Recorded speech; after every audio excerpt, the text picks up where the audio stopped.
Olá, estimado irmão e irmã na fé em Jesus Cristo. Nós iniciamos este momento devocional em nome de Deus Pai, Filho e Espírito Santo. Amém. Façamos oração. Ó gracioso Deus, te louvamos por essa semana que está terminando, pelas infinitas bênçãos derramadas sobre nós e nossas famílias. Perdoa os nossos muitos pecados, que nós possamos, através da meditação da Tua Palavra, hoje, aumentarmos a nossa fé, a nossa esperança e o nosso amor. Por isso, ó Deus, envia Teu Espírito Santo para estar conosco neste momento. Isso te pedimos e agradecemos em nome de Jesus Cristo, Teu Filho, nosso Senhor e Salvador. Amém.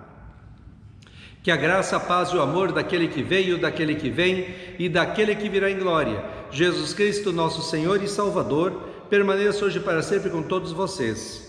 Amém. Queremos meditar nas palavras de Atos dos Apóstolos, capítulo 9, versículos 26 a 30, que diz assim: Saulo foi para Jerusalém e tentou juntar-se aos seguidores de Jesus. Porém todos tinham medo dele, porque não acreditavam que ele também era seguidor de Jesus.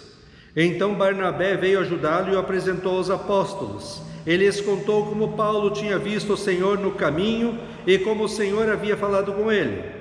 Barnabé também contou como, em Damasco, Saulo, pelo poder de Jesus, havia anunciado corajosamente o Evangelho.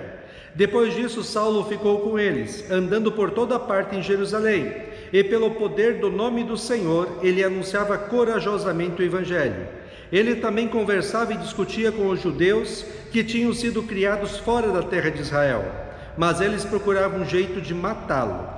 Quando os irmãos souberam disso, levaram Saulo até a cidade de Cesareia e depois o mandaram para a cidade de Tarso. Que Deus abençoe as palavras em nossos corações. Amém. Estimado irmão e irmã, muitas coisas que nós fazemos na vida marcam a nossa existência, mas marcam tanto a nossa existência que podem nos ajudar ou prejudicar no futuro. Tem coisas que ficam em nossa história de vida.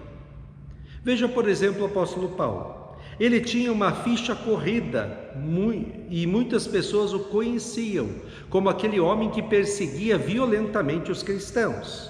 Ele prendia os cristãos e muitos cristãos morreram por causa dele.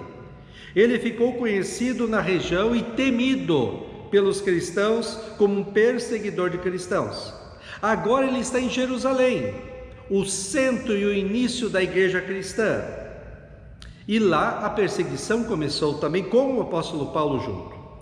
Ele fez um estrago muito grande na vida de muita gente em Jerusalém que creu em Cristo como seu Senhor e Salvador. E ele vai se apresentar aos cristãos como alguém que foi convertido e agora é cristão.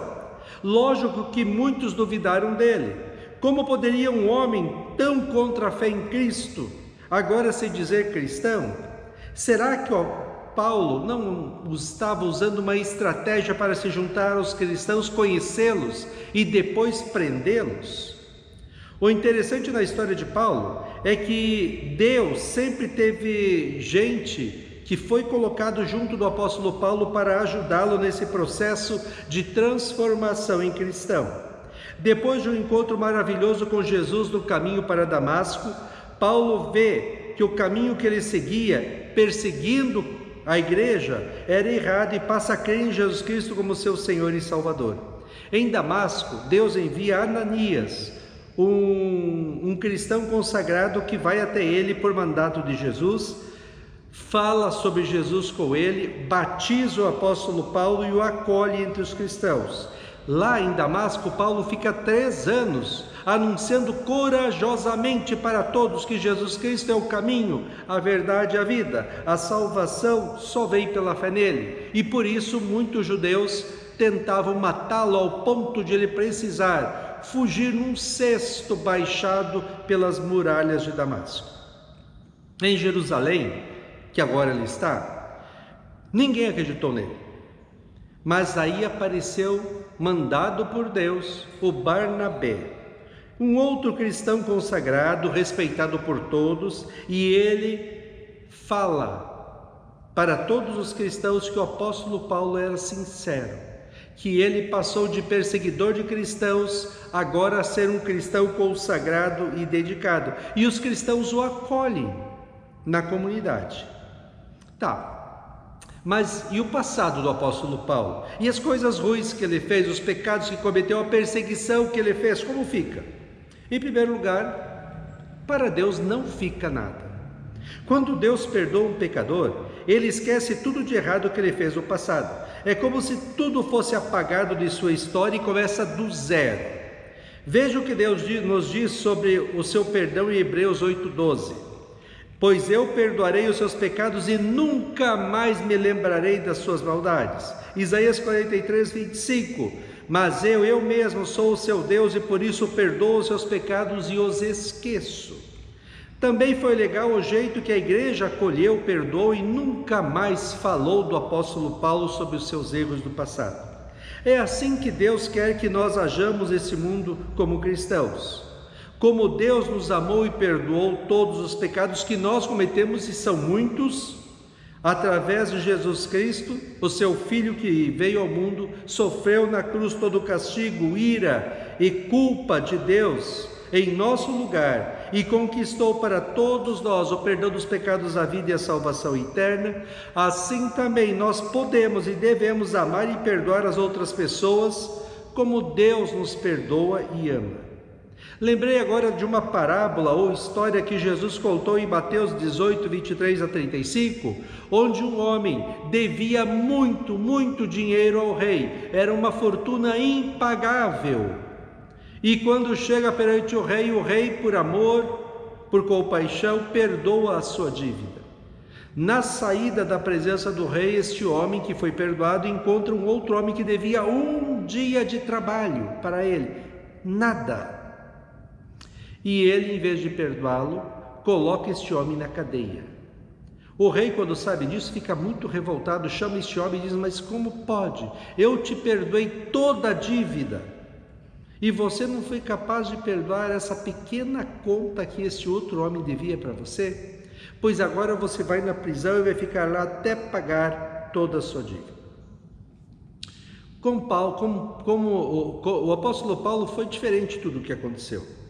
Ele era um homem, sim, que fez grandes atrocidades contra os cristãos, mas por pior que tenham sido os seus erros, ele é perdoado por Deus, e ele é perdoado pelos cristãos também. Ele é acolhido por Deus e pelos cristãos, e ninguém mais o acusou de nada. Então Paulo começou a falar em Jerusalém de Cristo com coragem para todas as pessoas que ele encontrava, e também aí foi perseguido por ser cristão. E é engraçado, ele, de perseguidor de cristãos, agora é perseguido por ser cristão. Devido à perseguição que agora, como cristão, ele estava sofrendo, teve de ficar um tempo em Tarso, a sua cidade natal. A conversão de Saulo foi autêntica e verdadeira, mas ele precisava de um tempo para ser preparado pelo Espírito Santo para a grande missão que Deus daria para ele a seguir. Estimado irmão e irmã, faltam muitas dessas qualidades que tiveram esses personagens do texto de hoje para nós cristãos. Nós precisamos ter um coração mais compassivo, misericordioso, amoroso para com as outras pessoas. Precisamos, em primeiro lugar, reconhecer que nós somos pecadores, perdidos e condenados ao inferno. Mas Deus nos amou tanto que deu o seu Filho unigênito para que, através do seu sofrimento e morte na cruz, conquistasse para nós, de graça e por amor, o perdão dos pecados, a vida e a salvação eterna. Precisamos nos alegrar, porque temos o perdão de Deus e a salvação eterna. Como Paulo, precisamos sentir dentro de nós um desejo ardente de compartilhar com as outras pessoas a nossa fé em Cristo, para que elas também possam ter esta alegria da salvação. Precisamos ter esse espírito de amor para com Deus, em primeiro lugar, para com a palavra de Deus, a oração, a igreja, e para com as outras pessoas também. Perdoando os outros como Deus os perdoa, amando os outros como Deus nos ama. Especialmente precisamos acolher todas as pessoas que procuram Deus em nossas igrejas, e precisamos mostrar para elas que Deus perdoa e nós perdoamos também. Precisamos mostrar que cada pessoa deste mundo, por mais pecados que tenha cometido, é importante. Jesus Cristo morreu por ela, para lhe dar a salvação. O amor de Deus, estimado irmão e irmã, apaga todos os erros e pecados e faz com que nós nasçamos novamente para uma outra vida chamada de cristã. O convite de Jesus em Mateus 11, 28 a 30, para você, para mim e para todas as pessoas deste mundo, pecadores que somos, é este: venham a mim, todos vocês que estão cansados e sobrecarregados, e eu os aliviarei. Amém. Façamos oração. Ó Senhor nosso Deus, como é bom saber que nós, pecadores, somos perdoados, acolhidos, amados e somos transformados em filhos e filhas teus por Jesus Cristo. Que nós nos alegremos com o perdão e com a salvação e que possamos também amar a Ti acima de todas as coisas e amar o nosso próximo como a nós mesmos. Que o Teu amor seja a marca de nossas vidas. Que nós, a exemplo do que o Senhor fez por nós, também possamos acolher todas as pessoas e falar para elas que Jesus Cristo as salvou e lhes deu a vida eterna nos céus. Que neste mundo mau, injusto, orgulhoso, nós sejamos diferentes, nós sejamos conhecidos por pessoas que têm compaixão, misericórdia e amor. Ó Deus, fica conosco neste dia, cuida de nós e dá-nos sabedoria. Isso te pedimos e agradecemos em nome de Jesus. Amém. Receba a bênção do Senhor. O Senhor te abençoe e te guarde. O Senhor faça resplandecer o seu rosto sobre ti e tenha misericórdia de ti. O Senhor sobre ti levante o seu rosto e te dê a paz. Amém.